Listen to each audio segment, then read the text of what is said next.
Salam sejahtera, terima kasih karena bersama dengan saya di Nazilin Unity Channel. Pendedahan Marzuki sahkan, PAS terima duit bersatu, kata UMNO. UMNO melihat kenyataan balas yang dikeluarkan pihak bersatu berhubung kenyataan pemimpin kanan PAS mengenai kerjasama mereka dalam Perikatan Nasional bukan sekadar penjelasan biasa. Sebaliknya, UMNO melihat ada sesuatu yang terdedah secara tidak langsung, sekaligus mengesahkan tanda tanya selama ini. Setiausaha Agung UMNO, Ashraf Wazdi Dusuki berkata, melalui kenyataan dibuat bekas setiausaha politik Muhyiddin Yassin hari ini, terbuktilah desas-desus yang diperkatakan selama ini, yaitu PAS menerima bantuan keuangan daripada Bersatu. Patutlah PAS sanggup meninggalkan UMNO dalam Muafakat Nasional MN untuk bersama Bersatu mendaftar dan menubuhkan PN, katanya dalam hantaran di media sosial hari ini. Tambah Ashraf Wazdi lagi, pada waktu itu pelbagai pihak menyampaikan maklumat kepada UMNO dengan mendakwa Bersatu menawarkan bantuan keuangan kepada PAS bagi menghadapi PRU 15. Justru hari ini, apabila bekas setiausaha politik Tan Sri Muhyiddin Yassin sendiri mendedahkan segala perbelanjaan PN, termasuk untuk calon PAS, ditanggung Bersatu. Ia hanya mengesahkan cakap-cakap waktu itu, katanya lagi.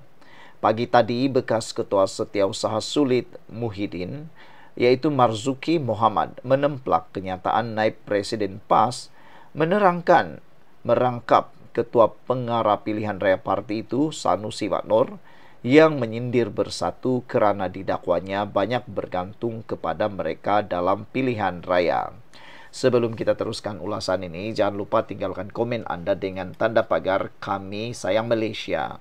Sebelum itu, izinkan dulu saya berkongsi kepada Anda semua, ini terapi imun Transufactor for Life. Terapi imun yang meningkatkan daya imun badan kita sehingga 400% secara umum dan ringkasnya. Apabila imun badan kita lemah, apabila imun badan kita bodoh, dan apabila imun badan kita tidak seimbang, kita kena penyakit dan tidak sembuh daripada semua jenis penyakit, dan penyakit berakar di dalam tubuh badan kita, bersarang di dalam tubuh badan kita. Tetapi terapi imun ini mengajar, mendidik, dan menyeimbangkan imun badan kita dan menguatkan imun badan kita. Apabila imun badan kita sudah jadi kuat, bijaksana, dan seimbang, imun badan kita itulah yang akan bertindak menghapuskan akar penyakit, sarang penyakit yang bertumbuh di dalam tubuh badan kita. Terapi imun ini menyeimbangkan imun badan kita supaya imun badan kita tidak memakan diri kita sendiri. Cepat dapatkan produk yang hebat ini melalui nombor telefon saya yang tertera. Produk ini lulus KKM, halal, diperakui oleh dokter-dokter di seluruh dunia, dan juga penemuan paling bersejarah dalam dunia kedokteran abad ini. Kalau Anda sudah berdoa bertahun-tahun untuk proses penyembuhan Anda, mungkin ini adalah doa atau jawaban kepada doa Anda selama ini. Saudara-saudara sekalian, menurut pemimpin UMNO ini lagi, selain aspek jentera, Sanusi mendakwa parti dalam PN itu juga berharap kepada bantuan keuangan daripada PAS. Dalam keadaan begitu pun, kata Sanusi, parti terbabit mahu menjadi ketua. PN nampak mewah pada PRU yang lalu. Kenyataan Sanusi yang dibuat semasa penggulungan muktamar berkenaan sekadar menegaskan lagi pendirian PAS yang mahu parti itu memainkan peranan lebih besar dalam PN berbanding Bersatu. Menurut Marzuki, Bersatu sebenarnya turut menanggung kos perbelanjaan PRU ke-15 sehingga membuka peluang kepada PAS mencatat sejarah apabila memenangi 43 kerusi parlimen, suatu pencapaian tertinggi parti berkenan setakat ini. Perbelanjaan PN pula semuanya ditanggung oleh Bersatu. Malah Bersatu juga memberikan sumbangan keuangan yang bukan sedikit kepada PAS, katanya dalam satu kenyataan. Ahli Majlis Ketua Tertinggi UMNO Muhammad Puad Zarkasi pula berkata, kenyataan pedas Sanusi semalam bukan sahaja tepat pada Muhyiddin, malah mencetuskan serangan balas daripada Marzuki. Pertama, PAS tidak tahu bersyukur. Bersatu bersusah payah sediakan dana hingga PAS menang 43 kursi. Kini giliran kain sarung Pastor Londeh, katanya. Puan turut membangkitkan persoalan. Sama ada PAS mengambil tahu sumber dana politik bersatu. Adakah PAS parti yang rela bersubahat? Adakah PAS tanya dari mana sumber dana politik bersatu? Apakah duit halal atau duit rasuah? Katanya dalam satu kenyataan di media sosial hari ini. Puan yang juga Speaker Dun Johor turut menyentuh pengakuan bekas ahli parlimen Qatar dan bekas Setiausaha Agung UMNO Anwar Musa yang mendakwa pernah melihat duit berlonggok atas lantai di dalam bilik Hotel Muhyiddin ketika Sabah mengadakan pilihan raya negeri pada tahun 2020. Sekarang, PAS dan Bersatu bergaduh pula tentang duit pilihan raya. Marzuki kata belanja minimum untuk satu kerusi parlimen 1 juta ringgit. Patutlah Perikatan Nasional nampak mewah pada PRU ke-15, sedangkan gabungan itu baru ditubuhkan. Persoalannya, dari mana mereka dapat duit sebanyak itu, katanya lagi. Sekian dulu untuk kali ini. Jangan lupa tinggalkan komen Anda. Bye-bye. Perikatan Nasional makin celarum. Perikatan Nasional diambang kehancuran.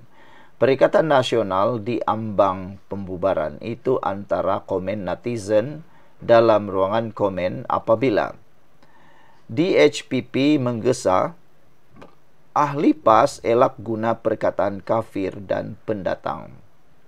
Apabila ini dinyatakan, sudah kelihatan bahawa Dewan Himpunan Pendukung PAS DHPP sudah tidak selesa dengan perkataan kafir dan pendatang yang sering kali digunakan oleh PAS. Dewan Himpunan Pendukung PAS mengingatkan anggota PAS supaya mengelak daripada menggunakan perkataan yang boleh menyinggung perasaan bukan Islam, khususnya istilah kafir dan pendatang. Sebelum kita teruskan ulasan ini, apa pendapat kamu semua? Adakah PAS dapat mengelakkan penggunaan kafir dan pendatang ini?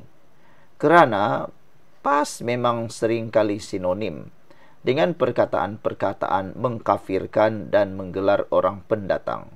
Walaupun perkara itu tidak akan dapat membuat kemenangan besar kepada mereka pun, perbuatan itu akan lebih dilihat sebagai ekstrim, akan dilihat sebagai lebih diskriminasi, lebih dilihat sebagai satu perjuangan yang hanya menolak orang lain, kaum lain. Jadi, itu sebabnya ramai kata, PAS tidak akan dapat mengelak, PAS pasti akan meneruskan juga penggunaan perkataan istilah kafir dan pendatang ini. Mereka pasti tidak dapat mengelak, kata netizen. Bagaimana pula pendapat Anda semua? Sebelum kita teruskan, saya bacakan kepada Anda semua. Ini komen daripada netizen tentang tuntutan DHPP itu.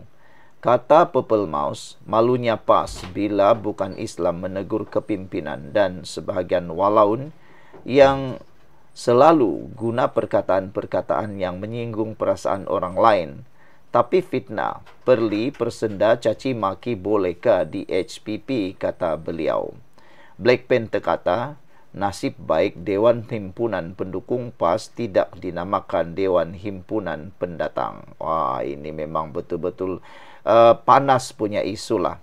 Saudara-saudara sekalian, sebelum saya teruskan ulasan ini, jangan lupa tinggalkan komen Anda dengan tanda pagar Kami Sayang Malaysia. Tapi sebelum itu, izinkan dulu saya kongsikan kepada Anda semua.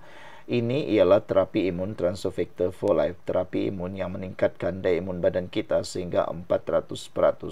Secara umum dan ringkasnya, apabila imun badan kita lemah, apabila imun badan kita bodoh, apabila imun badan kita tidak seimbang, kita kena penyakit dan tidak sembuh-sembuh daripada semua jenis penyakit. Penyakit itu lalu berakar dalam tubuh badan kita dan bersarang dalam tubuh badan kita kerana imun badan kita tidak dapat lagi menghapuskan akar penyakit itu. Tapi terapi imun ini, Transofector for Life ini, mengajar, mendidik dan menguatkan imun badan kita serta menyeimbangkannya. Selepas itu, imun badan kita jadi kuat, bijaksana, dan seimbang. Apabila itu sudah berlaku, imun badan itulah yang akan menghapuskan, menghancurkan, dan menyelesaikan akar penyakit yang sudah bersarang bertumbuh dalam tubuh badan kita. Apabila akar penyakit sudah dihapuskan, kita sembuh daripada semua jenis penyakit. Cepat dapatkan produk yang hebat ini melalui nombor telefon saya yang tertera. Produk ini lulus KKM halal, diperakui oleh dokter-dokter di seluruh dunia, dan juga penemuan paling bersejarah dalam dunia kedokteran abad ini. Kalau tuan-tuan dan puan-puan sudah berdoa bertahun-tahun untuk masalah kesehatan Anda, mungkin ini jawaban yang Tuhan hantar untuk Anda semua. Saudara-saudara sekalian, Ketua DHPP Selangor Kedipakaran menegaskan masih wujud segelintir kecil ahli PAS yang menggunakan istilah sebegitu, walaupun ia jelas membawa kesan negatif terhadap usaha merapatkan hubungan dengan masyarakat bukan Islam. DHPP ingin mengingatkan dengan penuh kasih sayang, kepimpinan parti di semua peringkat mesti berhati-hati menggunakan bahasa. Jangan ada istilah yang boleh mengguris hati mana-mana pihak, katanya. Rakyat Malaysia mahukan politik yang mendamaikan, bukan yang memecahkan, kata beliau lagi. Bercakap kepada Malaysia Kini selepas itu, Dipakaran menjelaskan peranan DHPP sebagai jambatan PAS untuk menyatukan rakyat Malaysia tanpa mengira bangsa dan agama. Bagaimana nak menyatukan rakyat, khususnya bukan Islam, sekiranya masih ada yang bersifat resis? Saya percaya dengan teguran Presiden Abdul Hadi Awang bahawa PAS memimpin negara, perkara sebegini tidak akan berulang lagi, katanya. Sementara itu, Setiausaha Agung PAS Taqiyuddin Hasan mengesahkan DHPP kini diserap sebagai ahli bersekutu parti selepas pindaan perlembagaan PAS diluluskan oleh ROS. Taqiyuddin berkata langkah itu membolehkan DHPP yang kini mempunyai 10,000 ahli di seluruh negara mempunyai hak lebih luas dalam perbuatan atau pembuatan keputusan PAS. Saudara-saudara sekalian, ini adalah satu perkembangan yang positif, tetapi tak tahulah ia mampu dilakukan oleh PAS atau hanya jadi retorik, wayang kulit semata-mata, drama semata-mata. Sekian dulu untuk kali ini. Jangan lupa tinggalkan komen Anda. Bye-bye.